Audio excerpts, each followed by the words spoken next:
मौसम है। गांव में जोर से बारिश हो रही है। गलियां कीचड़ से भरी हैं और आसमान में काले बादल छाए हैं।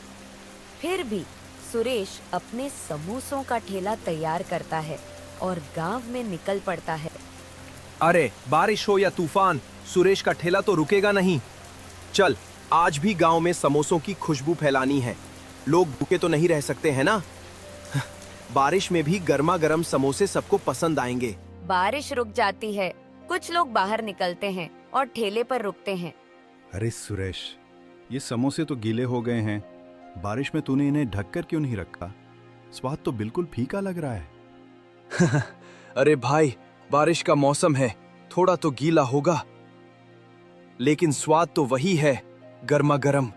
एक और ले लो, शायद पसंद आ जाए। नहीं नहीं सुरेश, ये बेकार है। बारिश में समोसे लेना ही गलती थी। अगली बार सूखे और कुरकुरे समोसे लाना, तब बात बनेगी। लगता है आज का दिन मुश्किल है, लेकिन हिम्मत नहीं हारनी। ठीक है भाई, कल और बेहतर समोसे लाऊंगा, जरूर आजमाना। सुरेश दिन भर मेहनत करता है, लेकिन किसी को उसके समोसे पसंद नहीं आते। बारिश की वजह से समोसे कम बिकते हैं। वह थककर और निराश होकर घर की ओर लौटता है। सुरेश गीला गीला घर लौटता है। उसका कपड़ा बारिश से भीगा हुआ है और चेहरा थकान और निराशा से भरा है। उसकी पत्नी राधा उसे देखकर चिंतित हो जाती है। अरे सुरेश, ये हालत क्या बना रखी है? फिर बारिश में भीगते हुए ठेला लगाने गए थे। चेहरा तो बता रहा है कि आज कुछ ठीक नहीं हुआ। समोसे बिके कि नहीं? हाँ राधा, क्या बताऊं, बारिश ने सारा खेल बिगाड़ दिया। लोग समोसे खरीद तो रहे थे, पर सब कह रहे थे कि गीले हो गए हैं, स्वाद बिगड़ गया। कुछ ही समोसे बिके। मैंने तो दिन भर गलियों में ठेला घुमाया, पर मौसम ने साथ नहीं दिया। ये तो परेशानी की बात है सुरेश। अगर रोज रोज ऐसा रहा तो हमारा क्या होगा? ठेले का खर्चा, घर का खर्चा, सब कैसे चलेगा? कुछ और सोचना पड़ेगा, नहीं तो मुश्किल हो जाएगी। हाँ राधा, चिंता तो मुझे भी है, पर हार नहीं माननी। कल फिर कोशिश करेंगे, शायद मौसम सुधर जाए और लोग फिर से समोसे खाने आए। बस थोड़ा सब्र रखना होगा। सुरेश और राधा चुपचाप रात का खाना खाते हैं। कमरे में सन्नाटा है और दोनों के मन में चिंता की लकीरें हैं। अगले दिन सुबह होती है। बारिश अब हल्की हो चुकी है। सुरेश फिर से अपने समोसों का ठेला तैयार करता है और गांव की गलियों में निकल पड़ता है, लेकिन लोग उसके ठेले पर नहीं रुकते। लगता है कल की बात सबके दिमाग में अटक गई। लोग शायद सोच रहे हैं कि समोसे फिर से गीले होंगे। कोई ठेले पर आ ही नहीं रहा। अरे, इतनी मेहनत से समोसे बनाए और अब कोई खाने वाला ही नहीं। वह एक चौराहे पर ठेला रोककर इंतजार करता है, लेकिन घंटों बीत जाते हैं और कोई ग्राहक नहीं आता। सुरेश का चेहरा उदास हो जाता है। क्या करूं अब? अगर ऐसे ही रहा तो ठेला चलाना मुश्किल हो जाएगा। तभी एक बूढ़ा व्यक्ति, जिसके कपड़े पुराने और फटे हुए हैं, धीरे धीरे ठेले के पास आता है। बेटा, एक समोसा दे दे, बहुत भूख लगी है, दिन भर से कुछ नहीं खाया। बाबा, आपके पास पैसे हैं? ही बेटा, मेरे पास तो एक पैसा भी नहीं है। बस सोचा शायद तू कुछ दे दे। कोई बात नहीं बाबा, भूखे को खाना देना पुण्य का काम है। ये लो, गर्मा गर्म समोसा खाओ और ताकत लाओ। बेटा, तेरा दिल तो सोने जैसा है। ये समोसा बहुत स्वादिष्ट है। भगवान तुझे हमेशा खुश रखे और तेरे ठेले पर बरकत दे। शुक्रिया बाबा, आपकी दुआ ही काफी है। आसमान फिर से काले बादलों से घिर जाता है और अचानक तेज बारिश शुरू हो जाती है। बारिश की बूंदें ठेले पर रखे समोसों पर गिरने लगती हैं। सुरेश परेशान हो जाता है। अरे, ये क्या हो गया? फिर से बारिश। अब तो सारे समोसे भीग जाएंगे। कल लोग बुरा भला कह रहे थे और आज फिर वही हाल। मेहनत पर पानी फिर जाएगा। तभी बूढ़ा व्यक्ति अपनी पुरानी मोटी बोरी उतारता है, जो उसने बारिश से बचने के लिए ओढ़ रखी थी। बेटा, परेशान मत हो, ये बोरी ले, इसे अपने ठेले पर डाल दे। इससे तेरे समोसे भीगने से बच जाएंगे। लेकिन बाबा, अगर मैं ये बोरी ले लूं तो आप कैसे बचेंगे इस बारिश से? आप तो खुद भीग जाएंगे। मेरी चिंता तू मत कर बेटा, ये बोरी तुझे ज्यादा जरूरी है। ले, रख ले इसे और अपने समोसों को बचा। बाबा, आपका बहुत बहुत शुक्रिया। आपने मेरी बड़ी मुसीबत हल कर दी। बस अपना काम करते रह बेटा। अच्छे दिल वालों का हमेशा भला होता है। बूढ़ा व्यक्ति धीरे धीरे बारिश में चलना शुरू करता है, लेकिन अचानक वह बारिश के पर्दे में गायब हो जाता है। वह बोरी को और मजबूती से ठेले पर बांधता है। बारिश अब थम चुकी है। एक ग्राहक जो गांव का एक जाना माना व्यापारी है, ठेले के पास आता है। अरे सुरेश, तेरा ठेला तो आज भी यहीं है।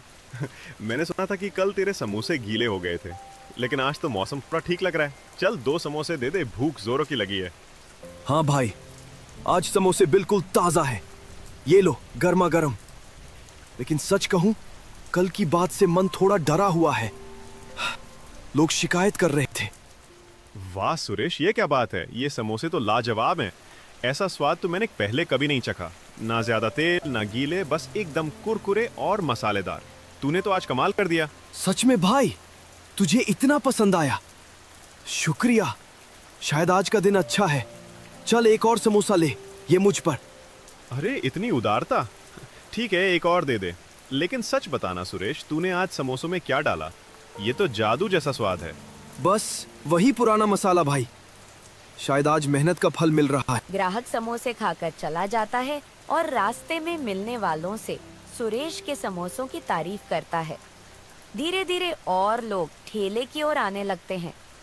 एक के बाद एक ग्राहक समोसे खरीदते हैं और हर कोई स्वाद की तारीफ करता है। सुरेश, ये तो बात हो गई। कल तेरे समोसे गीले थे, लेकिन आज तो तूने बाजी मार ली। ये स्वाद तो भूलने वाला नहीं। मेरे पूरे परिवार को ये समोसे खिलाऊंगा। कितने बचे हैं?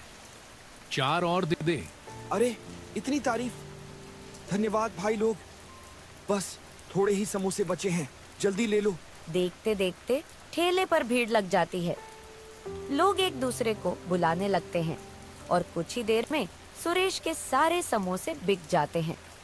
वह थक गया है, लेकिन चेहरे पर संतुष्टि की मुस्कान है। आज तो कमाल हो गया। ना जाने उस बूढ़े बाबा की बोरी में क्या जादू है, लेकिन कुछ तो खास है। चल घर जाकर राधा को ये खुशखबरी सुनाता हूँ। वह ठेले को धक्का मारकर घर की ओर चल पड़ता है, मन में नई उम्मीद और उत्साह लिए। सुरेश दिन भर की कमाई के साथ खुशी खुशी घर लौटता है। अरे सुरेश, आज तो तुम्हारा चेहरा चमक रहा है, जैसे कोई खजाना मिल गया हो। क्या बात है? लगता है ठेले पर आज कुछ खास हुआ। जल्दी बताओ, समोसे बिके कि नहीं? कितने बिके? राधा, आज तो कमाल हो गया। सारे समोसे बिक गए, एक भी नहीं बचा। लोग ठेले पर ऐसे टूट पड़े जैसे गांव में मेला लग गया हो। हर कोई तारीफ कर रहा था, कह रहे थे कि इतने स्वादिष्ट समोसे पहले कभी नहीं खाए। सच में सुरेश, ये तो बहुत अच्छी खबर है। लेकिन कल तो लोग शिकायत कर रहे थे कि समोसे गीले हैं, स्वाद बिगड़ गया। आज अचानक ये बदलाव कैसे हुआ? कुछ तो खास बात है, बताओ ना। हाँ राधा, मुझे भी समझ में नहीं आ रहा। आज एक बूढ़े बाबा आए थे, बहुत भूखे लग रहे थे। मैंने उन्हें मुफ्त में समोसा दे दिया। फिर उन्होंने मुझे एक बोरी दी ताकि बारिश में समोसे गीले न हों। बस उस बोरी से समोसों को ढका और फिर लोग आने लगे। एक के बाद एक सब तारीफ करते गए। अरे सुरेश, तुमने बूढ़े बाबा को मुफ्त में समोसा दिया, ये तो तुम्हारी अच्छाई का फल है। देखा, अच्छा काम करने से हमेशा अच्छा ही होता है। वो बोरी तो बस एक बहाना था, तुम उसका ज्यादा जिक्र मत करो। अपनी मेहनत और दिलेरी पर ध्यान दो, वही तुम्हें आगे ले जाएगी। हाँ राधा, शायद तुम सही कह रही हो। बाबा की दुआ और मेरी मेहनत ने आज रंग दिखाया। चलो अब खाना खाते हैं। आज का दिन तो यादगार रहा। हाँ, और कल भी ऐसे ही मेहनत करना सुरेश। मुझे यकीन है तुम्हारा ठेला अब रोज ऐसे ही चमकेगा। सुरेश और राधा खुशी से खाना खाते हैं। घर में उदासी की जगह अब हंसी और उम्मीद का माहौल है। कुछ दिन बाद बारिश का मौसम फिर से लौट आता है। सुरेश अपने ठेले को तैयार करता है। वह बाजार से एक चमकीली छतरी खरीद लाता है और उसे ठेले पर मजबूती से लगाता है। वह ठेले को धक्का मारकर गांव की गलियों में निकल पड़ता है। उसका जोश देखकर कुछ लोग ठेले की ओर आकर्षित होते हैं, लेकिन समोसे खाने के बाद उनकी प्रतिक्रिया पहले जैसी नहीं होती। अरे सुरेश, ये क्या बात है? ये समोसे तो पहले जैसे स्वादिष्ट नहीं है। पहले तो तेरे समोसे खाते ही मन खुश हो जाता था, ऐसा जादुई स्वाद था। आज कुछ कमी सी लग रही है। तूने मसाला तो वही डाला ना? अरे भाई, मैंने तो वही पुराना मसाला डाला है जो हमेशा डालता हूँ। तेल भी ताजा, आटा भी वही। ये नई छतरी लगाई है ताकि समोसे गीले ना हो। फिर भी समझ नहीं आ रहा, तुम्हें स्वाद में क्या कमी लगी? पता नहीं सुरेश, लेकिन वो पुराना जादू आज नहीं है। शायद बारिश का असर है या कुछ और। अगली बार पहले जैसे समोसे लाना, तभी आएंगे। सुरेश, ये तो निराशा हो गई। मैं तो सुना था कि तेरे समोसे अब पूरे गांव में मशहूर हो गए हैं, लेकिन आज तेरे बस ठीक ठाक है। पहले तो एक समोसा खाने के बाद दूसरा मांगने का मन करता था, आज क्या हो गया? अरे भाई, मुझे भी समझ नहीं आ रहा। मैंने तो सारी मेहनत की, वही मसाले, वही तरीका। शायद बारिश की वजह से कुछ गड़बड़ हो गई। ये नई छतरी तो अच्छी है, फिर भी लोग शिकायत क्यों कर रहे हैं? तुम बताओ क्या कमी है? बस वो बात नहीं है सुरेश, अगली बार पहले जैसे समोसे लाना, फिर देखते हैं। दिन बीतता है और ठेले पर भीड़ नहीं लगती। सुरेश के ज्यादातर समोसे बिकते नहीं और वह परेशान हो जाता है। वह चौराहे पर ठेला रोककर सोच में डूब जाता है। ये क्या हो गया? छतरी तो बढ़िया है, समोसे गीले भी नहीं हुए, फिर लोग शिकायत क्यों कर रहे हैं?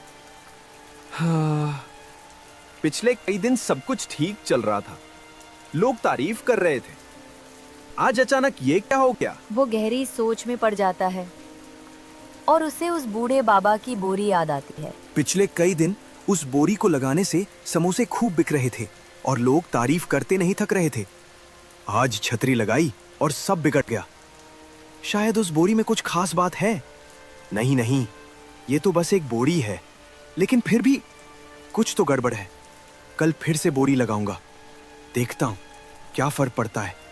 अगर लोग फिर से तारीफ करने लगे तो समझ लूंगा कि कुछ तो बात है। सुरेश तुरंत घर लौटता है, छतरी को हटाता है और फिर से उस बूढ़े बाबा की बोरी को ठेले पर लगाने का फैसला करता है। सुरेश बूढ़े बाबा की बोरी ठेले पर लगाता है। छतरी हटाकर वह ठेला लेकर गांव की गलियों में निकलता है। बोरी समोसों को ढके हुए है। चौराहे पर ठेला रुकते ही एक ग्राहक आता है, समोसा खाता है और तारीफ करता है। खबर फैलती है और ठेले पर भीड़ लग जाती है। लोग समोसों की तारीफ करते हैं और जल्दी सारे समोसे बिक जाते हैं। सुरेश थका हुआ लेकिन खुश है। ठेला समेटते समय वह बोरी को देखता है और समझ जाता है कि इसमें कोई खास शक्ति है। वह बोरी को संभाल कर रखता है और खुशी खुशी घर की ओर चल पड़ता है। वह घर के बाहर एक चारपाई पर बैठकर थोड़ा आराम कर रहा है। तभी उसका दोस्त राजू उसके पास आता है। सुरेश भाई, थोड़ा वक्त है? मुझे तुमसे कुछ बात करनी है। अरे राजू, बैठ। क्या बात है? चेहरा तो ऐसा लग रहा है जैसे कोई बड़ी मुसीबत आ गई हो। बता, क्या हुआ? सुरेश भाई, सच कहूं तो मैं बहुत परेशान हूं। कई दिनों से कोई काम नहीं मिल रहा। बाजार में कोई दुकानदार मुझे रखने को तैयार नहीं। घर का खर्चा चलाना मुश्किल हो गया है। सोचा तुमसे बात करूं, शायद तुम अपने ठेले पर मुझे रख लो। थोड़ा बहुत हाथ बटा दूंगा, कुछ काम कर लूंगा। राजू, मैं तुम्हारी परेशानी समझता हूँ, लेकिन सच कहूँ मेरे ठेले पर अभी इतना काम नहीं है कि किसी को रख सकूं। मैं और राधा मिलकर सब संभाल लेते हैं। तुम तो जानते हो, ठेला छोटा सा है और अभी तो बस किसी तरह गुजारा चल रहा है। समझा भाई। फिर भी सोचा था शायद तुम कुछ मदद कर सको। कोई बात नहीं, मैं कुछ और देखता हूँ। अरे राजू, टेंशन मत ले। तू मेहनती है, तुझे जल्दी ही कुछ काम मिल जाएगा। बस हिम्मत रख और गांव में इधर उधर पूछता रह, कुछ न कुछ जरूर निकलेगा। राजू चुपचाप सिर हिलाता है और निराश होकर चला जाता है। सुरेश उसे जाते हुए देखता है और उसके मन में राजू की परेशानी के लिए थोड़ा दुख होता है, लेकिन वह अपने ठेले के काम में व्यस्त है। राजू अपने घर लौटता है और अपनी पत्नी से बात करता है। सुरेश ने मुझे काम देने से मना कर दिया।